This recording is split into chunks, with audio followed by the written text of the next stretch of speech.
अब हम लोग अभी तक देखे थे बाइल पिगमेंट्स, या बाइल का देख रहे थे, बाइल में कौन कौन सा सब्सटेंसेस प्रेजेंट होता है। उसमें बाइल सॉस था, बाइल पिगमेंट्स था, कोलेस्ट्रोल था, और उसके अलावा और भी उसमें कुछ ऐसे प्रोडक्ट्स होते हैं जो ब्लड सेल्स के, यूँ कह सकते हैं आरबीसी के और हीमोग्लोबिन के डिग्रेडेशन से भी बनता है, और वो कहाँ आ जाता है, वो बाइल में आ जाता है। यानी यूँ कह सकते हैं बाइल पिगमेंट जो है इसमें मेन कंस्टिट्यूएंट होता जो है ये bile pigment, these are produced by the erythrocytes. यानी ये एरिथ्रोसाइट्स किसको बोलते हैं? आरबीसी को। आरबीसी के द्वारा ये बनता है, और चूंकि जब आरबीसी ब्रेकडाउन होता है तब जाके क्या बनता है? Bilirubin and bilirubin. ये बिलिरुबिन एंड बिलिरुबिन का जो कलर होता है जनरली येलो कलर का होता है, और इसीलिए जब ये सिक्रीट होता है तो क्या होता है? ये बाइल पिगमेंट जो कलर देता है वो येलो कलर का होता है, लाइट येलो कलर का। और चूंकि ये दोनों आरबीसी का डिग्रेडेशन से बनता है, आरबीसी के डिस्ट्रक्शन से बनता है, वहीं पे उसका बाय प्रोडक्ट होता है, तो चूंकि एरिथ्रोसाइट में आरबीसी आयरन होता है, मेन कंपोनेंट आयरन होता है, तो ये बिलिरुबिन और ये बिलिरुबिन होगा। चूंकि जो एरिथ्रोसाइट में आयरन है वो आयरन ना होकर के आयरन के अलावा जो पार्ट होगा वो पार्ट होगा, यानी जो बिलिरुबिन एंड बिलिरुबिन है वो non iron and produced by the breakdown of haemoglobin. Haemoglobin का हम लोग देखेंगे स्ट्रक्चर जब आगे आएगा उसका। तो हीमोग्लोबिन का जब स्ट्रक्चर हम लोग देखते हैं तो हीमोग्लोबिन क्या होता है कि एक हीमोग्लोबिन में क्या होता है? 4 आयरन कंपाउंड होता है, और वो 4 आयरन कंपाउंड ये क्या बनाता है? एक पोरफायरिन रिंग बनाता है। तो एक जो आयरन है वो क्या करता है? एक ऑक्सीजन को कैरी करेगा, दूसरा को करेगा, और तीसरा, यानी एक जो है अगर बात करें हीमोग्लोबिन का, हीमोग्लोबिन में क्या होता है? इस तरह से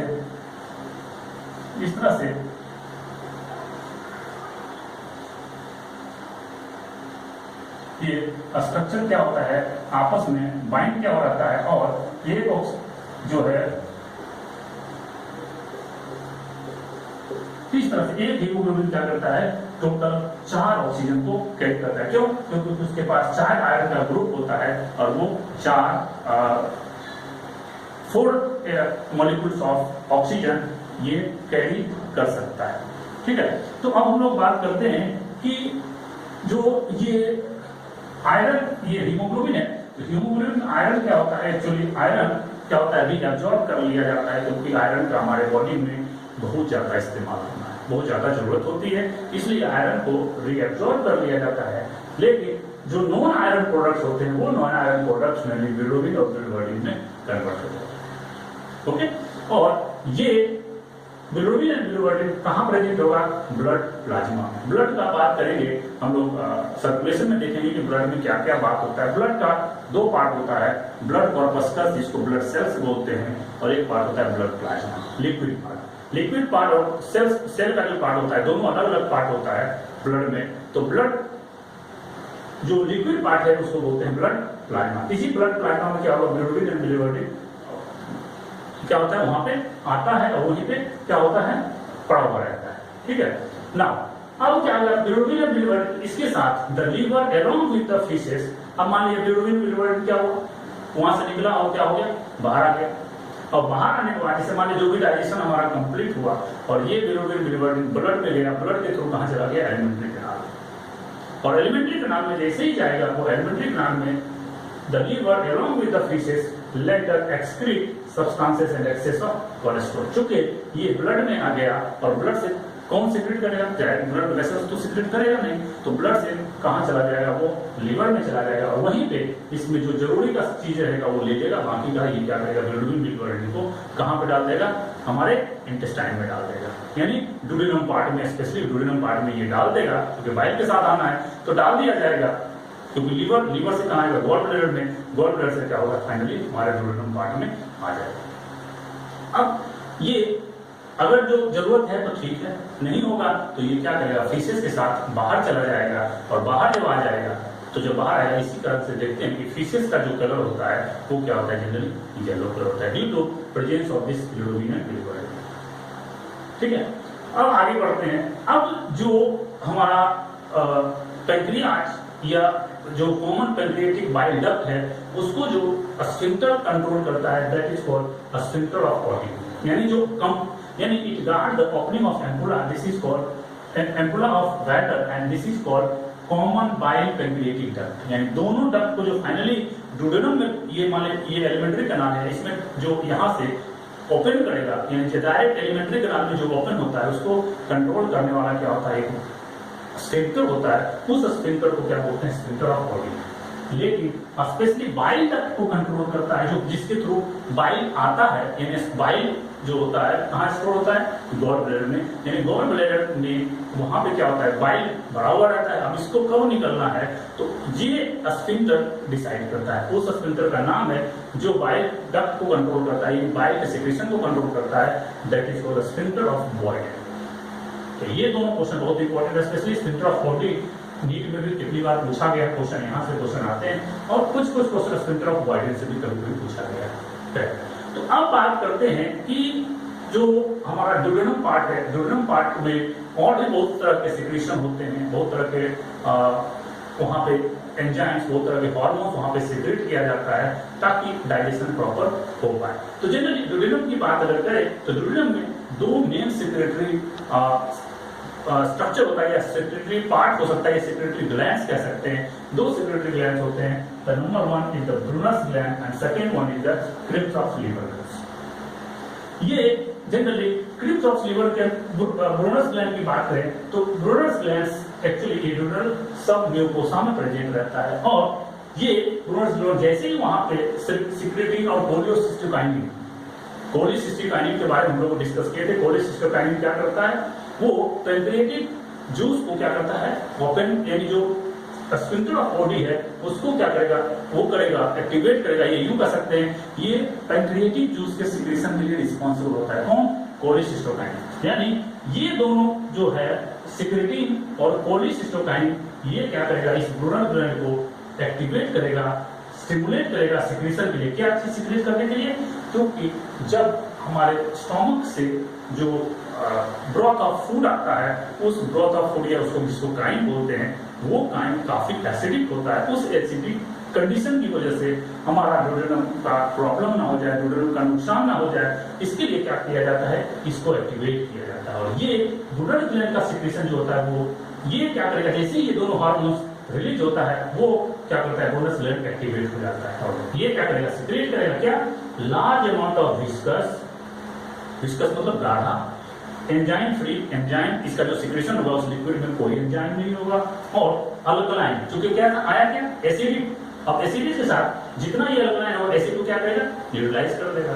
तो alkaline and watery mucus fluid, ये म्यूकस फ्लूइड सिक्रेट करेगा और ये अल्कलाइन होता है। याद रखना, यहाँ क्वेश्चन आया हुआ है कि जो ब्रूनस ग्लैंड का सिक्रेशन होता है उसका पीएच कितना होता है, तो क्या होती है, अल्कलाइन होता है। पूछेगा एसिडिक, न्यूट्रल, अल्कलाइन, तो यहाँ पे होगा ये ब्रूनस ग्लैंड का सिक्रेशन मेनली अल्कलाइन होता है और इसका मेन काम होता है ये कि जो एसिडिक ब्रॉथ ऑफ काइम आया है उसको न्यूट्रलाइज कर दे ताकि उसका डाइजेशन प्रॉपर्ली हो पाए। और चूंकि कोलिसिस्टो, एक तो ये हो गया ब्रूनस ग्लैंड, दूसरा कोलिसिस्टोकाइनिन किसको एक्टिवेट करता है, पैंक्रियाटिक जूस को। तो पैंक्रियाटिक जूस क्या करता है, बाइकार्बोनेट आयन रिलीज करवाता है, बाइकार्बोनेट आयन भी क्या करता है, एसिड को न्यूट्रलाइज करता है। ठीक है, अब बात करें, अब जो ये सिक्रेशन कहाँ आता है, ये सिग्नल, तो इस सिग्नल इसको रिलीज होने के लिए सिग्नल जो आता है, यानी ये दोनों हार्मोन जब तक सिक्रेट नहीं करेगा तब तक ये एक्टिवेट नहीं होगा।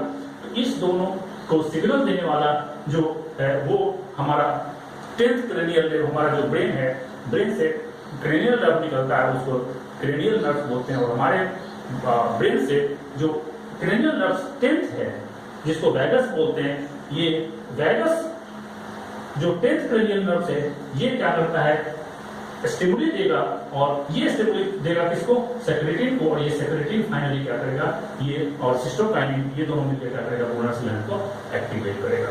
तो चूंकि ये सेक्रेटिन जो है ये एक तरह का गैस्ट्रोइंटेस्टाइनल हार्मोन्स है, ये कहाँ से होता है, ड्यूडेनम में, हम लोग डिस्कस किए इसके बारे में।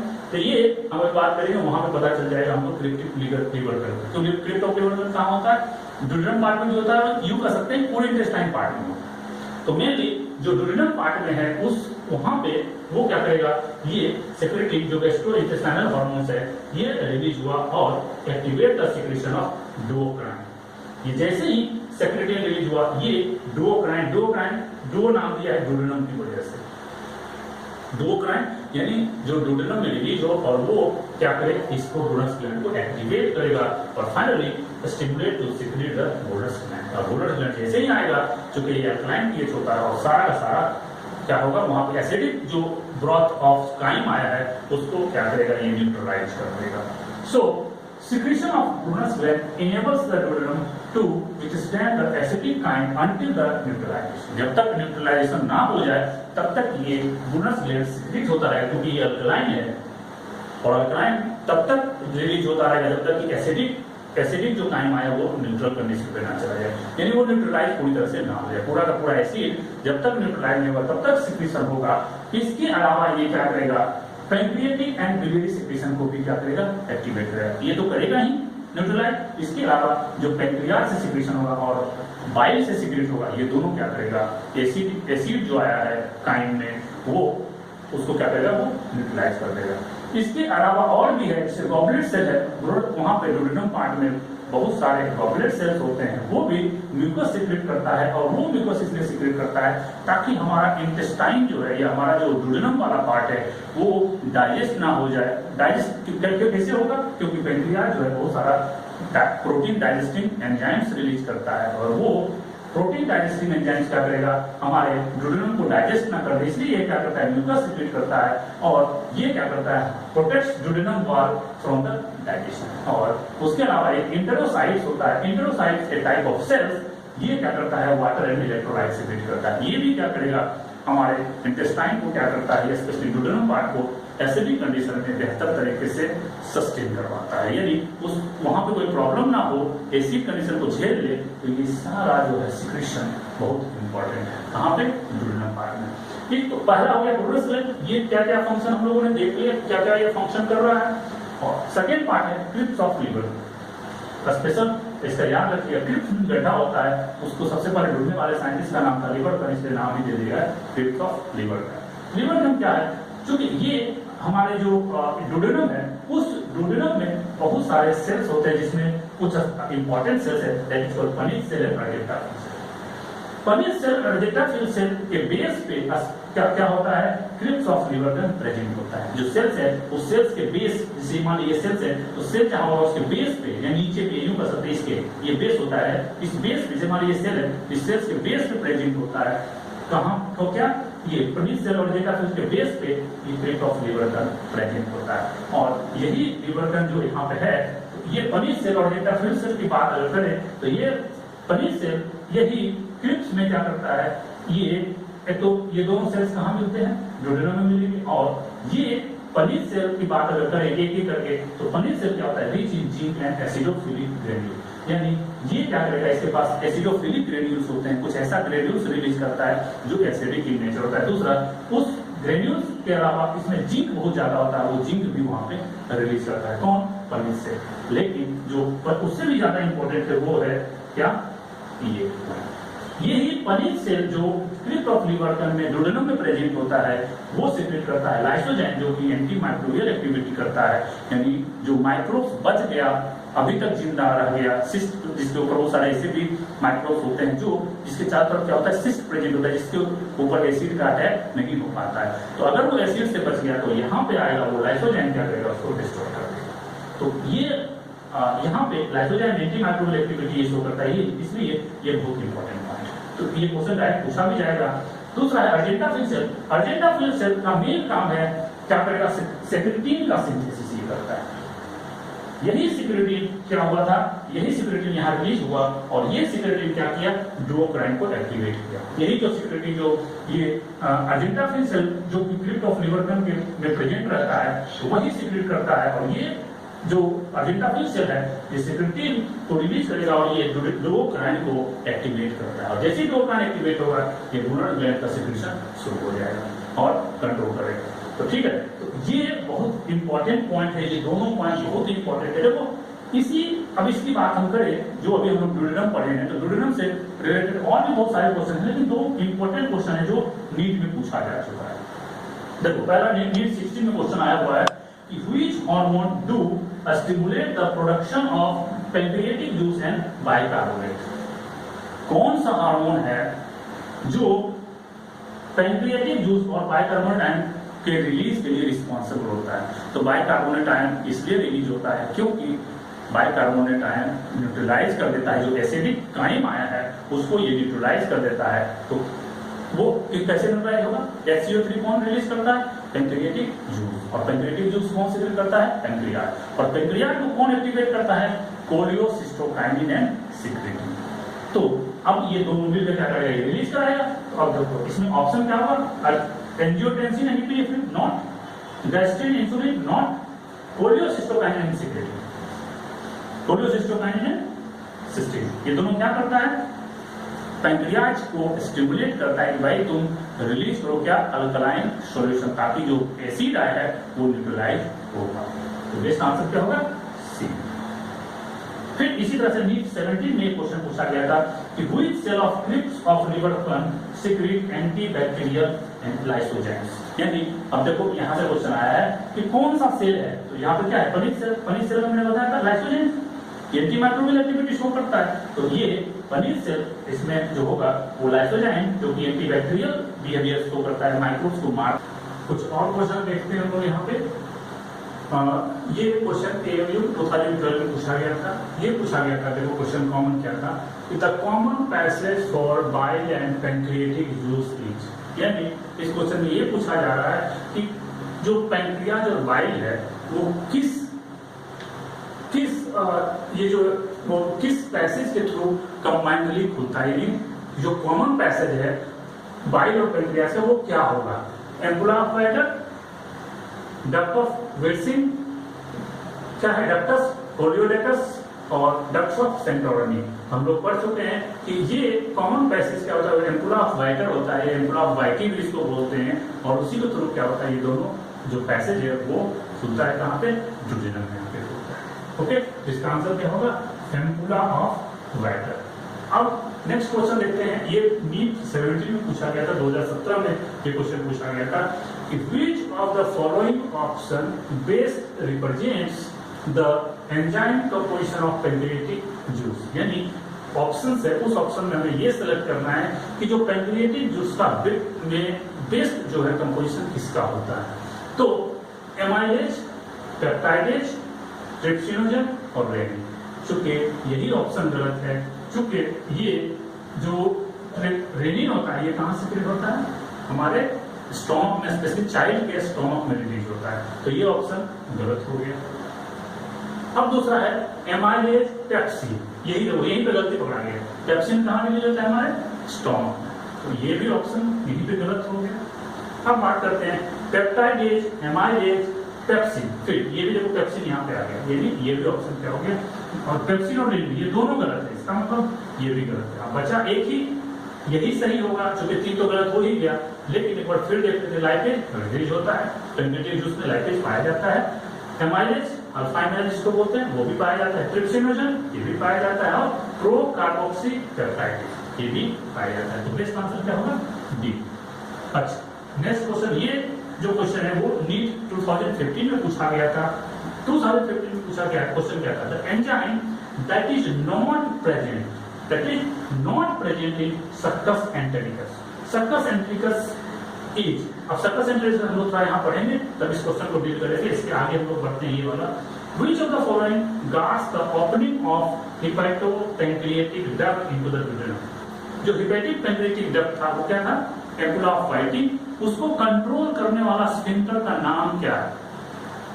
Sphincter of OD. हम लोग पढ़ चुके हैं ऑलरेडी। तो क्या है? Sphincter of ileocaecal. ये क्या होता है? वो सीकम रीजन में ये प्रेजेंट होता है, उसको इलियोसिकल वाल्व बोलते हैं। स्फिंक्टर ऑफ ओडी ये बेस्ट आंसर होगा, यही हमारा आंसर सेलेक्ट होगा। सेमिलुनर पर हमारे हार्ट में होता है। और पाइलोरिक स्फिंक्टर कहाँ कंट्रोल होता है? वो हमारे स्टोमक से जब डुडेनम में आता है भोजन, वहां पे ये होता है। तो इसका बेस्ट आंसर क्या होगा? Sphincter of OD. ये क्वेश्चन 2016 में पूछा गया था, नीट 2016 में। एक नीट 2011 का क्वेश्चन देखते हैं।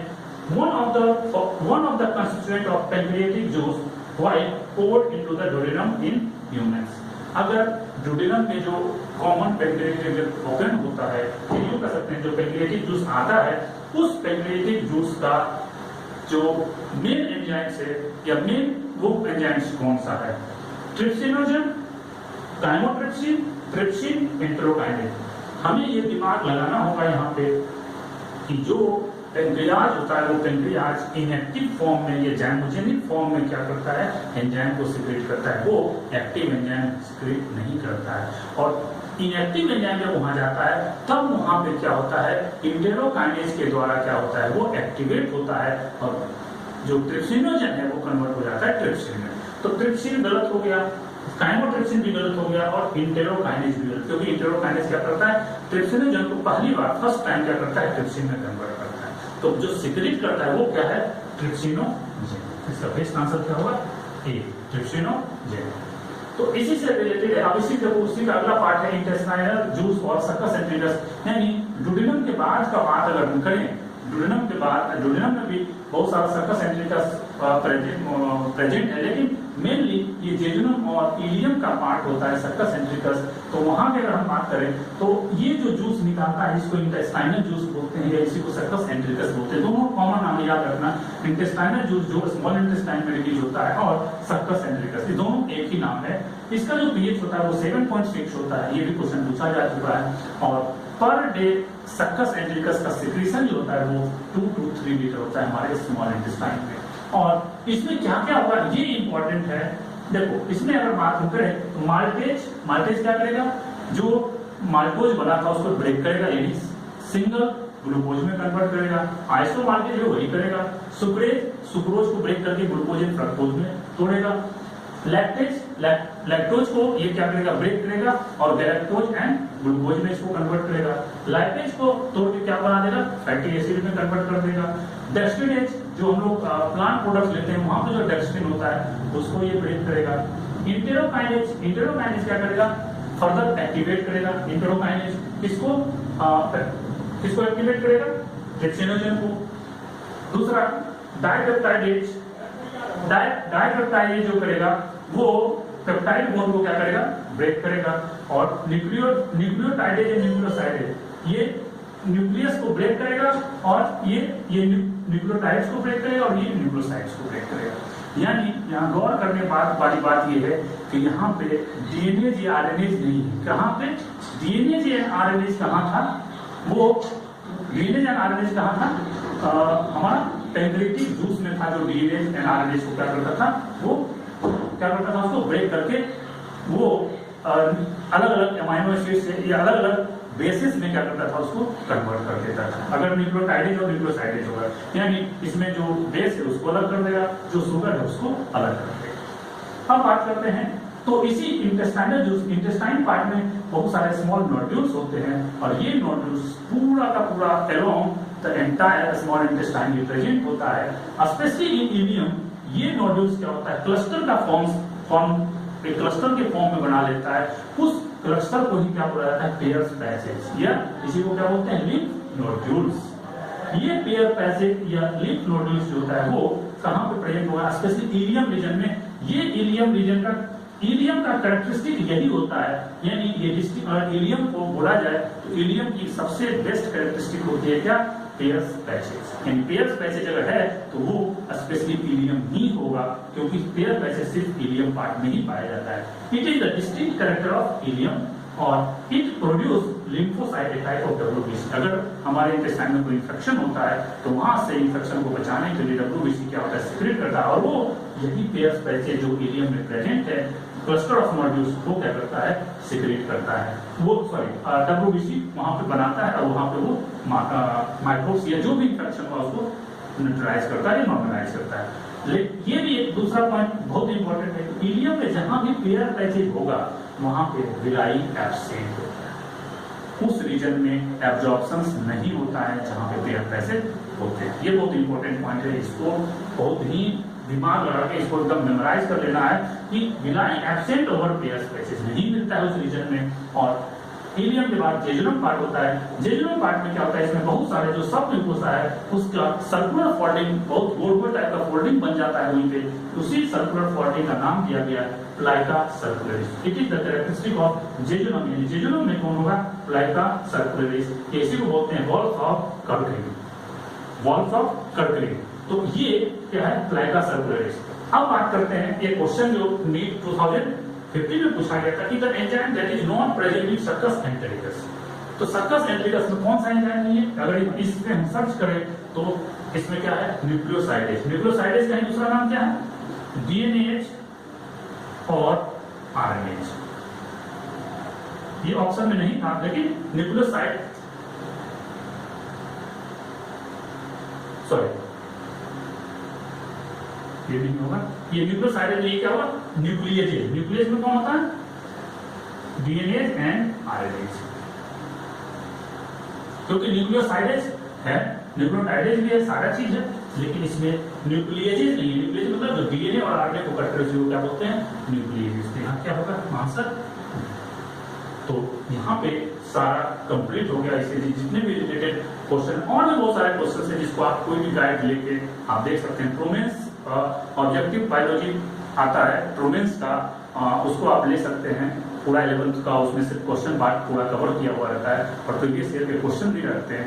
अदरवाइज एमटीजी के प्रीवियस ईयर के जितने भी क्वेश्चन है उसको आप करेक्ट कर सकते हैं, और वहां से जो भी इस यहाँ से रिलेटेड क्वेश्चन है वहां पे आसानी से आप अटेम्प्ट कर सकते हैं।